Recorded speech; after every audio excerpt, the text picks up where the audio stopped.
Aoi Todo and Yuji Itadori will finally teach Sukuna about love. Todo will also live up to Gojo's outrageous claims and surpass special grade alongside his brother Akotsu and... oh, wait, no, it literally is just Yuji and Yuta these days.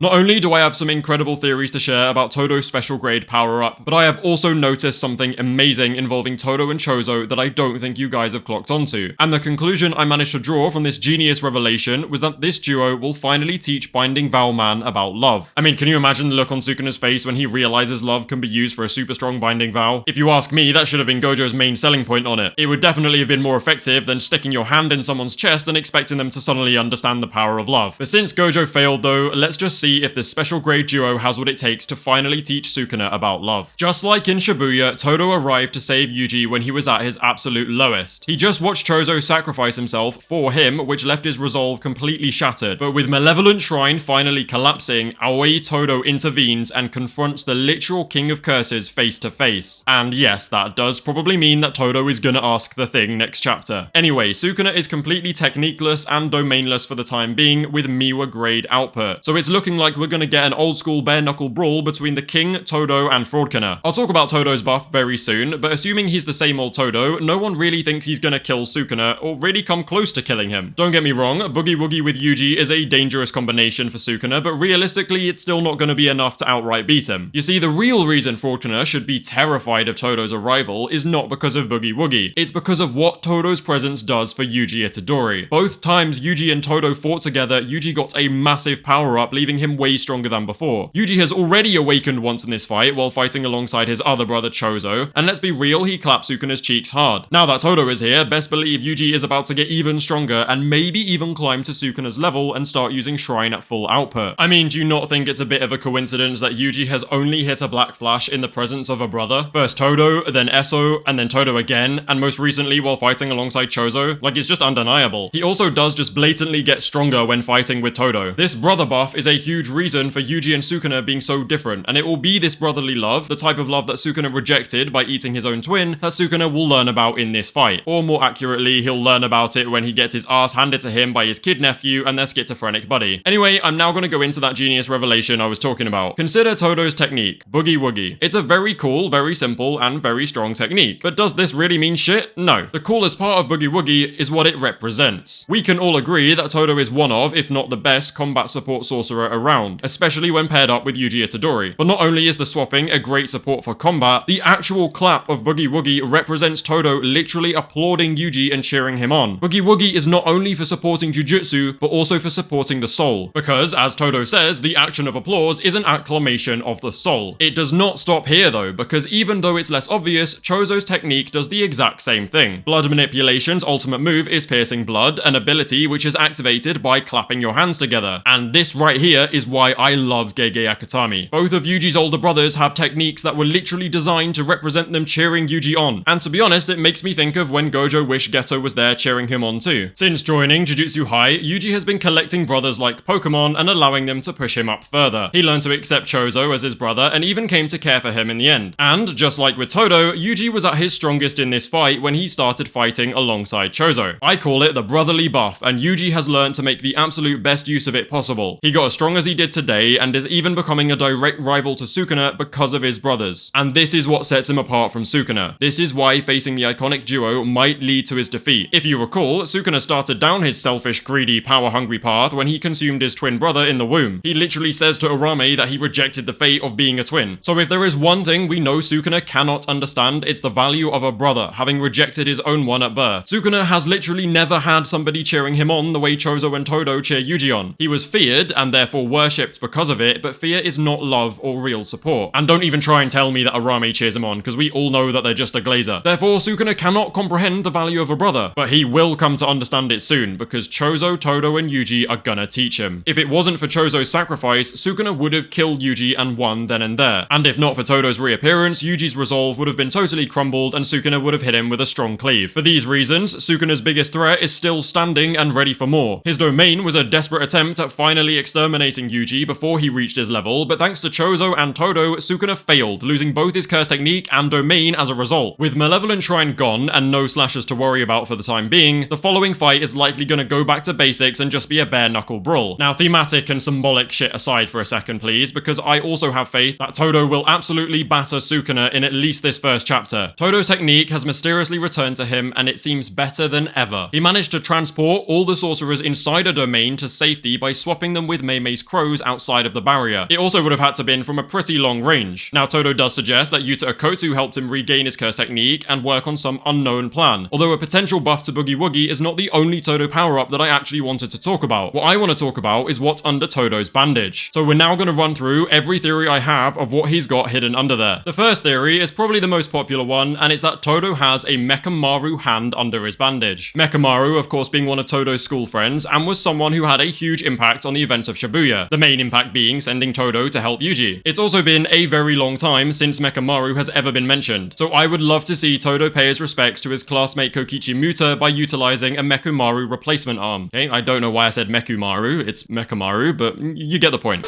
It's also possible that Todo can now use Boogie Woogie over a long range due to this arm, since long distance cursed energy control is an ability Kokichi had, although this ability did come about via his heavenly restriction, so probably not. Either way, this theory is really cool and I really like it. This next theory though is definitely my favorite, and it would also mean that Todo genuinely deserves the title of special grade. Dare I say, it would make him even stronger than Hikari. Some people, myself included, hope that Todo has a part of Garuda under his bandage. And for those of you who read JJK with your eyes closed, Garuda is Yuki's snake-like Shikigami that can also use Star Rage. And again, for silly TikTok readers, Todo would have Garuda because Yuki Sumiko was actually Todo's master. She was the one to train him to be this absolute brute. Hell, her training was so harsh that it gave Todo that massive scar going across his face. Now, as much as I want Todo to have Garuda, it really doesn't make sense for this 12-foot-long snake-looking motherfucker to be superglued to Todo's stump. So I'm gonna slightly tweak and improve this theory so that we can get the best of both worlds. My first idea is to give Todo the Mechamaru hand and Garuda. Garuda can simply be his Shikigami in the exact same way it was for Yuki. Plus, if it was gonna go along with anyone after Yuki's death, it would be Todo. My next idea would be to have Yuki and Garuda's Star Rage imbued into a cursed tool just like Nanami's was. The cursed tool could be a Mechamaru hand, or it could be something as stupid as a ping pong bat. And why a ping pong bat, you ask? Well, it's cause Todo plays ping pong while talking his shit over with Meimei, and his bandage deadass looks like a ping pong bat shape. Yeah, wait, honestly, fuck the Mechamaru hand idea. Let's just go with ping pong bat. I think I prefer that. The point is, the return of Garuda or a Star Rage cursed tool would A, be a great way to make Yuki somewhat relevant again, and B, give Todo a reason to live up to Gojo's claims and join the heavy hitters. Todo is already creeping up on Hikari with just Boogie Woogie. Now give him Star Rage and a domain, and Todo literally goes higher than him in the top 10. Apart from a Mechamaru hand or Garuda though, my other ideas for Todo's hand can be summarized very quickly. Option A, a normal ass hand. Option B, a stub. Option C, Todo reveals one of Sukuna's hands haphazardly sellotaped on. Yeah, I think we can all agree Mechamaru and Garuda are the superior theories for how Todo is going to get this buff, but it's Gege, so it probably will be a ping pong bat. Now, the final thing I wanted to touch on this video was Todo's recovery and why Gege has kept Todo hidden until now. Simply put, I think Gege deliberately revealed Yuji and Yuta swapped in the same chapter as the Todo reveal because the two things are very closely related. Most people, myself included, theorize that Yuji learned how to heal others from Yuta, and Yuta learned to perceive the soul from Yuji. This means that we would effectively have two soul healers on our side. Todo outright says Yuta was the one to help him regain Boogie Woogie, which could mean anything, but it's likely in reference to Yuta learning soul healing. I originally didn't think Yuta would gain anything from the swap, but since we know it wasn't Yuji that healed Todo, it was likely Yuta instead. Now, a big problem that literally everyone has been talking about for a very long time is Gege's refusal to so much as give us a one-panel update on Nobara and Todo. However, if Gege is smart, he can somewhat redeem himself by giving the following explanation. Todo, being the genius he is, kept his recovery a complete secret from Yuji due to the connection or resonance between Yuji and Sukuna's souls. It's kinda like Harry Potter, where Yuji can accidentally leak plans to Sukuna, which would also explain why Sukuna then plays so risky knowing they want to save Megami. But what this information mainly tells us is that our protagonists, thanks to Todo, have the insight to keep everything they possibly can hidden from Yuji. And since JJK follows Yuji's story, it makes sense that whatever is kept from him is also kept from us. For instance, any updates on Todo and Nobara's status, and what Satoru Gojo was doing during the time skip. Now, hopefully this video makes it out before chapter 260, because it would be real awkward if I'm late and then Gege just debunks everything I said. Anyway, I hope you enjoyed the Todo glaze, and I am praying Gege does the same with this chapter. Don't forget to like and subscribe, feel free to join the Discord and follow me on Twitter, links below. Thank you guys for watching, and I'll see you soon with some more Todo glaze.